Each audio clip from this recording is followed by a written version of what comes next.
Hello, hello, hello. It has been a minute, right? Thank you so much for joining me. My name is Leigh Felton, and this is So You're Thinking About Being a Chief of Staff. It's where we talk about all things related to the role of Chief of Staff and sometimes even beyond that scope. So I know I took a small break during the holidays to relax, refresh, to travel, so want to just take a moment and say hi to everybody. It's if you have never participated in one of these before, you know, or you wouldn't know, but people who have participated know that the only way that I can interact and engage with you is through the I am window. So I'm one of those people. It's like I can sit here and ramble and just talk to myself, but it's even better when I'm talking to an audience, when I know that something that I've said, resonates with you, or something that I've said actually makes no sense to you. And so we need to have that conversation. The only way for us to actually have the conversation is through the I am window. So really appreciate all of you just kind of telling me who you are, where you're from, saying hi, just interacting with me as I'm going through this, because it makes it actually that much more engaging and hopefully helpful for you. So, good morning from Seattle. Yes, for good morning from Seattle. And I think I want to try something because I actually think something has changed in this tool that I'm using, where I actually will get to post. So I want to see if I can post, because I've never, as you may know, I've never been able to post. Hello, I can post now. Watch out. Let's see if I can talk and post at the same time. I'm not sure that I can. Hi, Demuriel. Good morning from New Orleans, or New Orleans. I'm sure that there's a proper way for locals to pronounce it. Hi, LF. Good morning from London. Nice to see everybody here. So today we are doing things like we always have, where we're talking about the chief of staff role, and really want to focus on the chief of staff role for 2024. And so, hi, Cecilia from Seattle. So I want to just take a moment to understand my audience. Okay. And so if you hi LinkedIn user, and it will show up, after the podcast, it will show up on LinkedIn with your actual name.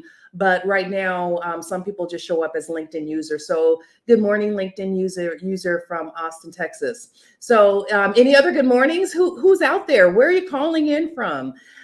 Feel free to go ahead and continue to say hi and to chat with me while we go on. But the question for the morning is, why are you here?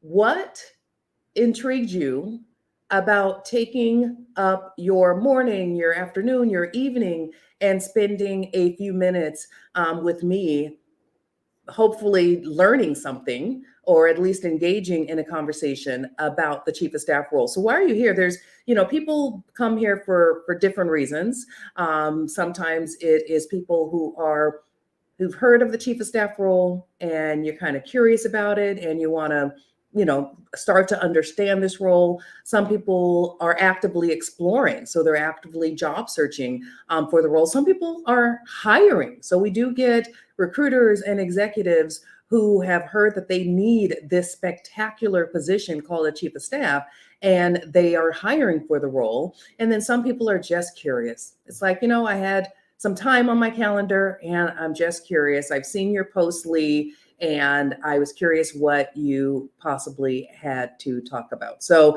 let me know in the I am window, why are you here? Why did you join today?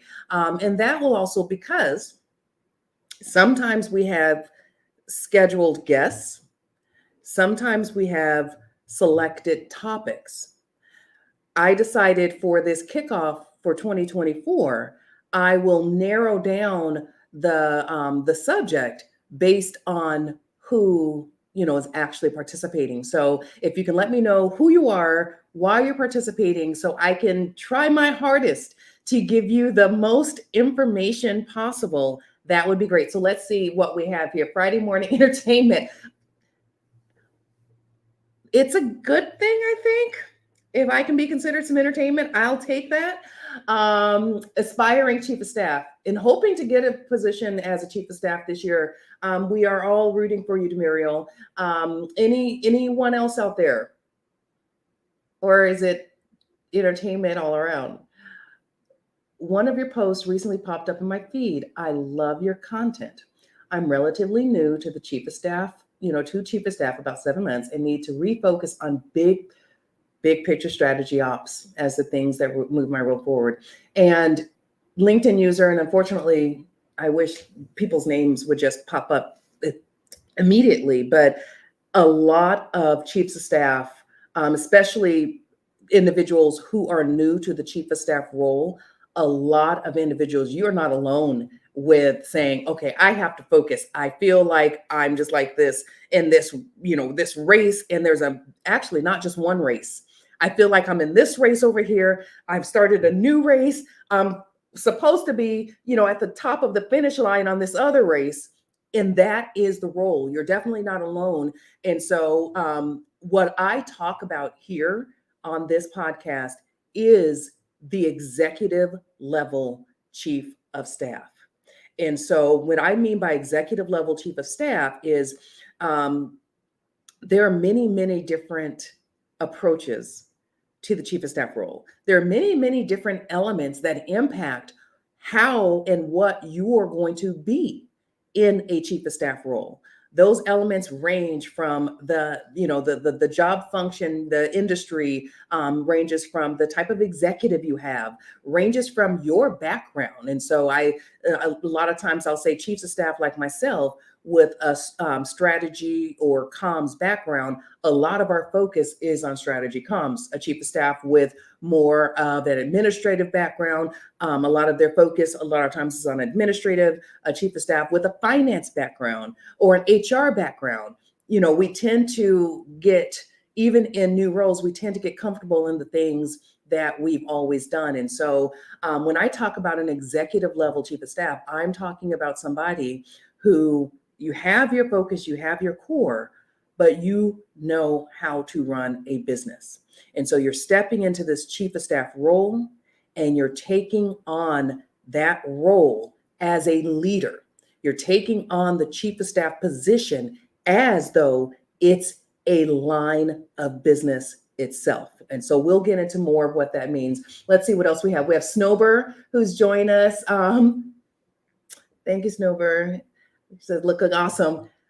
I posted on LinkedIn. I'm just going to take a minute and talk to this. I posted on LinkedIn and I just celebrated my big 5-0. And I know women aren't supposed to talk about their age or any of those kind of things. I am very proud of this stage in my life and where I am in life. And it's like one of the most beautiful, happiest stages that I've had. I was even served special coffee this morning. My niece got me coffee right before we went on. And can you see this? It I think we go too far. I think we go too far sometimes. It's like, I told her, I was like, I don't think I can drink that with the big gnome just floating at the top. But thank you so much for that. Great webinar. Alvaro, space lawyer from Argentina. Hello, Argentina. Tina. Kayla King, who recently ordered your book. Thanks, Kayla. Appreciate you ordering the book. And so, yes, if you want the base, and it's interesting because even on Amazon, somebody had wrote, this is just a job description. Heck to the yes, it's a job description, not just a general job description, but it goes into what you should think about, the base level skills you should think about, and the things that if you're being signed up for, it's like, what are the non-negotiables? What are the things that the role is not? I don't know of a job description that actually goes into, this is what the role is not about. And so, yeah, so I appreciate you ordering the book, and hopefully it gives you some base level insight into the chief of staff role at an executive level, at being a leader. Yes, the 50 Club does rock, Shireen. I am with you on that one. Okay, so let's get back. So we had one question. If you have other questions, feel free to put them in the IM window. So I'm going to go back to the question from LinkedIn user. Oh, maybe that's Kayla. is the LinkedIn user who's been a chief of staff for 7 months. And so let's just go with that, Kayla. Let's just say you're the one that posted that. So Kayla is trying to move more into strategy, which is absolutely one of the non-negotiables of a chief of staff position. So if you're truly an executive level chief of staff, I say this all the time. If you're just a catcher, if you're the person, whether you report to the executive or let's say they put you somewhere else and you're reporting somewhere else, it is what it is. But all you do is, hey, Leigh, we need you to go do this. Leigh, we have a LT meeting every week. And so we need to make sure that we have, the agenda full. Hey, Leigh, we need to make you go do this. If you're just a catcher and you're just doing, that is not an executive level chief of staff. Now, the chief of staff role and title itself has become almost, like a movie star. It sparkles. The title sparkles. It feels good. And unfortunately, there's been so many different uses of that title in types of roles that you're not actually a chief of anything, right? That people can get confused as to what the role actually should be doing. But the role, if you're truly an executive level chief of staff, the role is not a catcher. Yes, it's a roll up your sleeves and get stuff done, regardless of whether, it's what you would call grunt work or not. Sometimes you just got to get it done. And so you get it done.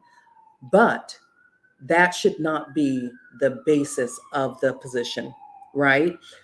The role should be, like I said, should be considered a line of business.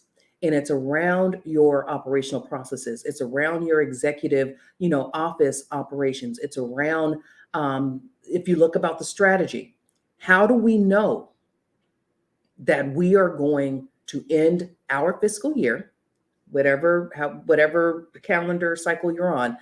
How do we know that we're going to end our fiscal year hitting the goals that we set out at the beginning of the year? And how do we stay on track for hitting those goals? How do we ensure that if we're not on track, we're making changes or resetting expectations? So by the time you get to the end of the fiscal year, it is not a surprise that you've met your numbers, that you didn't meet your numbers, that you've readjusted your numbers. That is just one of the significant roles and responsibilities that an executive level chief of staff should play. And so whether that is that you're driving a rhythm that keeps all of that together, you're included in meetings. So even if it's not about, LT meetings or, strategy meetings, you are listening in all of these meetings and you're weaving the fabric together of saying, I was in Michelle's LT meeting and I heard that they're working on this new strategy. We need to make sure that Michael, I'm making up names, but we need to make sure that Michael is aware that this is going on because it's going to impact maybe some of their priorities. It's going to impact maybe the budget. And so you really are the ears to the ground, pulling it together, weaving it together, helping to drive and pull people to where they need to be. Not just steer. Sometimes it's not just about steering. Sometimes it's about pulling respectfully, non-physically, but it's about pulling. And it's about doing that in a way where you are a peer, you are a collaborator, you are a confidant.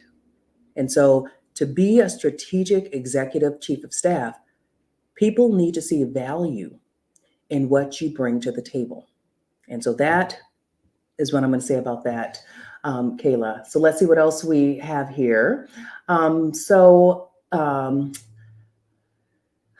late. Okay, not quite sure what that means, but let's see. What sort of organization do you encounter looking for chiefs of staff? I mean, specific industry states like that. Wow, this is what I do now. Good, Demuriel. Exactly. Okay, I'll get back to you, Snowbird. But for Demuriel, the chief of staff position, and people say, well, tell me, I need to have this exact track to become a chief of staff. It's not about that. I always say, for the chief of staff role, when you're getting into a chief of staff role, what you need to be able to do is to have the skills, the ability, the executive presence and maturity to be able to, even if temporarily, step into any of your LT, SLT into any of their roles as lead temporarily.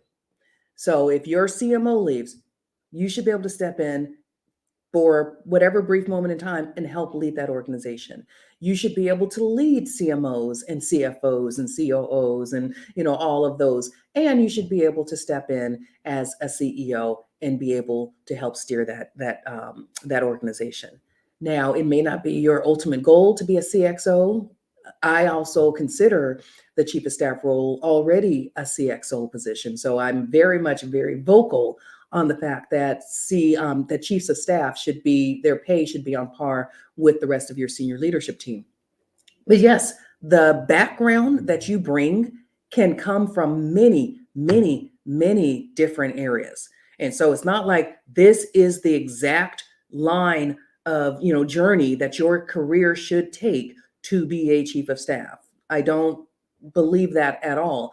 There's so many different avenues and functions and skill sets, but as long as you broaden yourself. So like I said, if you're finance, you need to understand communications, you need to understand process, you need to understand, you already understand strategy and project management, but there's so many things that you're going to have to pull into that. You need to start understanding the technical. If you are in a corporation that is technical, you need to understand the products.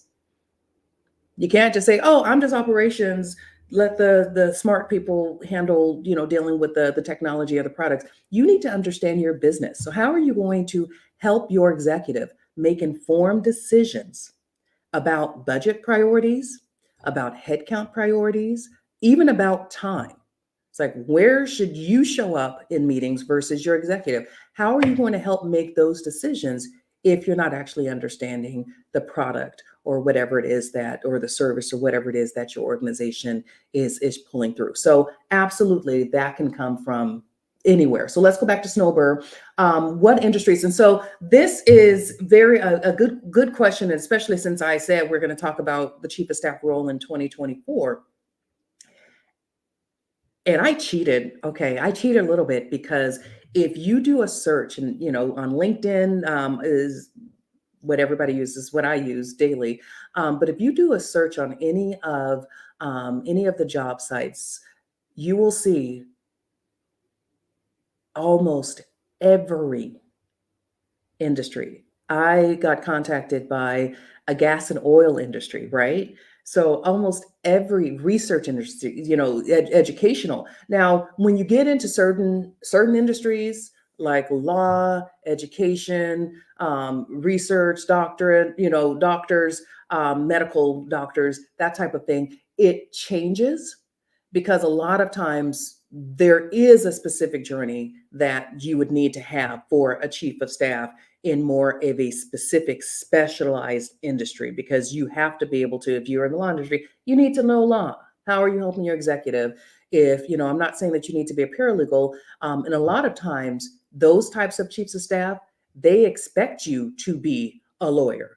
In the medical industry, chief of staff is slightly different, just like in politics and government. So I'm not going to get into medical, but in certain specialized industries, you actually need to have that program degree expertise in order to be a chief of staff. So what I'm not talking about those specialized industries. I'm talking about more general. You will see across all verticals, the chief of staff role is actually becoming quite influential. Influential, I think, is the wrong word. Actually, let me back up. It's becoming quite prominent. There are so many new chiefs of staff roles popping up for the first time. And what you will see is that, and what I'm noticing, and you have to read the job descriptions carefully, a lot of them are just rinse and repeat. They're just, scrubbing them off, throwing them out with a different company, a different, executive that you're working with or whatever. But be very careful, even with the rinse and repeat types of job descriptions. The company is telling you what they're looking for, the way they describe the role. If they say in the job description, oh, and there's a huge opportunity for you to become, to take on a leadership position down the line, they're telling you they don't see the chief of staff role as a leadership position. Now, I'm not saying that you should just turn away from this job, because a lot of people, a lot of these companies, they don't know what they don't even know what to expect out of the role. They're new to this, just like many of you are new to this. So they don't actually know necessarily what to expect out of the role. So I say have the informationals, have the conversations. It's just something, it's a data point. Just like we gather data points for any type of position that we're interested in, it's one data point. And so you take that data point and you help determine, okay, if this is a deal breaker for me, let me push on it. Do they actually know what they're saying and that they're insinuating that this is not a leadership role and that I need to grow into one? When, as an executive level chief of staff, if I were to take a position like that, I already consider myself a leader. And so there's just things like that that you have to watch out for. You know my opinion on calendar and travel. I do not think that a chief of staff does calendar and travel. That is not an executive level chief of staff. So if the job description says, responsible for complex calendar and travel, that would be one that I would completely walk away from if you truly want to be a chief of staff. Now, we know that there were some very tough industry layoffs last year, and there's consolidating happening across the board. There's cuts, budget cuts happening across the board. And so, yes, companies, and especially with the use of technologies these days, companies are having to be creative in their headcount. And so, yes, they are merging positions. They are merging positions. And so, a lot of, especially if you're an executive assistant, a lot of these roles will appeal to you to say, hey, do you not want to be an executive assistant? Because for whatever reason, and I don't get it, because I think executive assistants are leaders and executives in their own right, in their own role, but they'll say, hey, you want to be a chief of staff versus having the title executive assistant because it means that you're that much more, experienced or whatever. And so they'll appeal to the executive assistants. What I'm going to say to executive assistants is absolutely, if that interests you, if you are interested in taking on that additional responsibility, then oh heck yeah, go for it. But make sure the pay, the rewards, the recognition goes with it. You're doing two roles. You're doing the executive assistant role. You're taking on business management responsibilities. Make sure that you're getting paid accordingly. So I will leave that at that. Let's go back and see what else we have going on. What are your thoughts about MBA requirements for chief of staff? Listen, I'm not going to get into, I have very, very strong opinions about how, especially in the US, how many educational institutions are not accessible to many groups in the population. So if we put that aside, put aside my personal beliefs, I have an MBA. I think that there are skills that you learn in terms of being able to dig deep in many different areas. I think it actually is a significant help because the one thing about the chief of staff role that is so important is being able to put yourself in a different line of business with that hat on. One day I'm operations, one day I'm marketing, one day I'm product, one day, I'm legal, one day I'm finance, One day I'm HR. So the thing that I love about pursuing, your MBA is you actually can get a touch of all of those types of functions, and I do think it's important.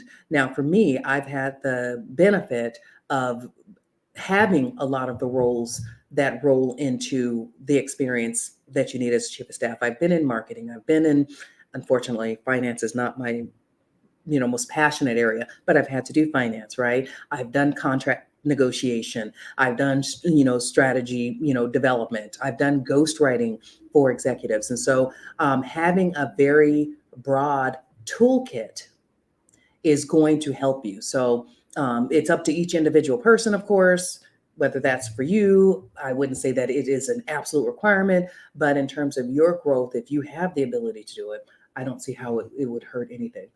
Okay, let's see what else we have. MBA. Wow, that's what I do now. We read that. We went through that. Okay, so I think I've caught up. Have you noticed people looking for a chief of staff who don't understand the role and assume it's an executive assistant? Curious feedback that you've gotten.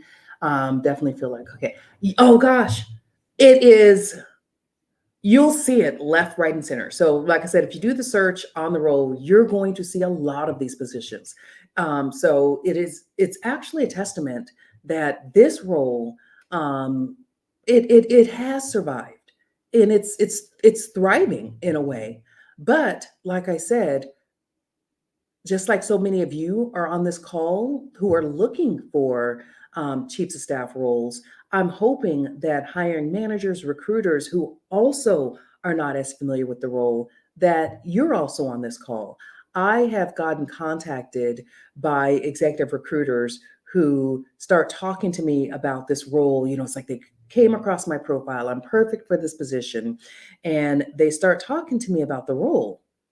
And I say, well, wait a minute. That doesn't sound like a chief of staff. That sounds like an executive assistant, or it sounds like a business manager. And I've actually had recruiters tell me, oh, yeah, it actually was a business manager role, but they thought the company thought they could get more candidates if they changed the title to chief of staff. And so you have it both ways, where not only are there organizations, executives who've never had a chief of staff. They've never had a chief of staff. And if they have had a chief of staff, now you ask the questions. Have you had a chief of staff before? What was your relationship with that chief of staff, right? And so ask the questions, but there's lots and lots and lots of organizations who have never had a chief of staff before. They don't understand the value and the impact. They know that they need one, right? They know they need one, or even in some situations, the board of directors has told the executive they have to get a chief of staff. But you have the ability. This is exactly what the chief of staff role does, to bring that value and to help educate and to say, you know what, these are the things that I believe in my 30, 60, 90. These are the things that I believe that I will be able to help you deliver. This is where I would like to focus. What is your 80-20? If you're giving 80% into the role, what is the 20% that you're getting back? And I'm not talking about pay and rewards. I'm talking about growth. I'm talking about opportunity. It's like, what are you trying to do with your career? And how is this position and what you're giving in? How is it helping you to shape that? Okay. So hi from France, Elise. We are out of time. And I really, really hope that I provided some useful information, that I answered your questions. I do over the weekend, later today and then over the weekend, continue to look at the chat. So if you have any additional questions that have not been answered today and you didn't get a chance to ask them today, please post them in the chat and I will try to get back to you as quickly as possible. And just know, if you had a question that's circling in your head, there's a good possibility that somebody else had the question. So don't be afraid to be the first person to ask it. I appreciate you joining. We do have these calls every other week. I'm so excited to get them kicked back off again in 2024. And I hope you all have had a beautiful, beautiful start to your year.